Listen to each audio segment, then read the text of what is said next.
There's a large focus right now on drug testing and claims for clinical laboratory services related to drugs of abuse testing. The payers are interested in this area because there's been quite a significant amount of fraud and abuse identified through payer investigative techniques. Clinicians need to be aware of these changes, aware of payer policies, do some due diligence when they just make a decision to get a lab in their office or even to use a lab outside. Any kind of business relationship with a laboratory requires due diligence, and it's all because of the problem in the industry. So the payers have said, we're going to examine these claims more closely. We're looking for documentation of medical necessity. We're looking for individualization of the testing to the person that has to either be responsible for the claim ultimately or has the contract with the payer in terms of just being insured by them or covered by them. And so, because of that, traditionally the physicians don't really get that involved in looking at some of these policies, but there's been a lot of misinformation out there, and I think it would be helpful for physicians to sit down with practice administrators, take a look at the plans that they're contracted with, what they say about coverage, medical necessity for drug testing, and try to make sure that they're doing it right in their practice.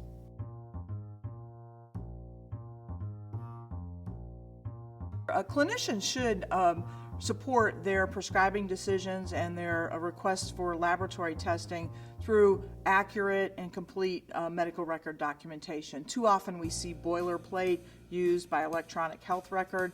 A physician should consider creating a template that says, I am going to order a drug test for my patient today because, and fill in the blanks.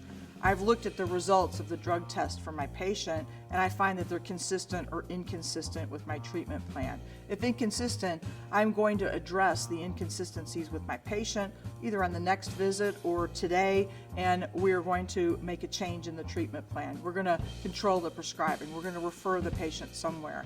I'm going to have this impact because of this test result on my prescribing decisions. They're linked together. When you do that, you have your rationale documented and you have a proper test order, you've looked at the test results, and you've incorporated them into your treatment plan, you likely will have medical necessity. If you just try to checkbox your way through it or say drug test without anything more, you could have a claim denied, you could have some trouble crop up on the prescribing side.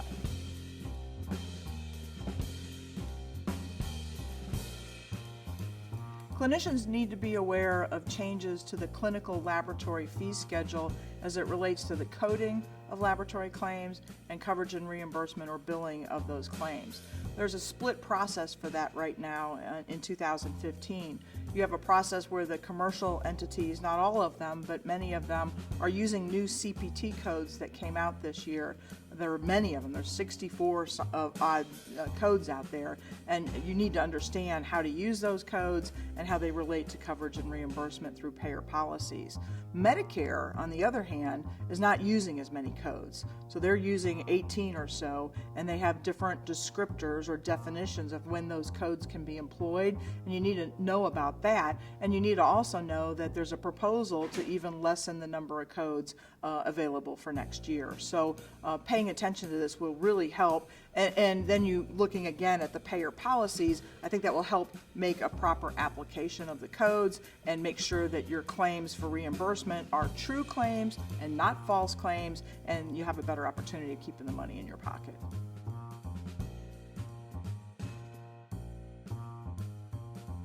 Presumptive and definitive testing, those terms are defined by the American Medical Association and by Medicare in the different materials relating to the clinical lab fee schedule for drugs of abuse testing. I'm not a scientist, but presumptive testing is essentially a test that's done to find out positive or negative result about a drug that's being tested or a drug class. It's not a definitive result. It's not a take it to the bank result in certain circumstances. Definitive testing, on the other hand, is more sophisticated in instrumentation. It requires a little longer time, and it also gives a result that would have the individual drug identified, it might have a level reported, and it does something called the distinguishing between stereoisomers, which are a way that scientists and toxicologists can say, absolutely, this is the drug in the system, and here's the relation of that parent drug, metabolite, that sort of thing. And so it's important to understand the difference between them, and it's really important that everybody understand you cannot sit and apply a definitive test code to a presumptive test method. And if you do that, that could be considered fraud or abuse.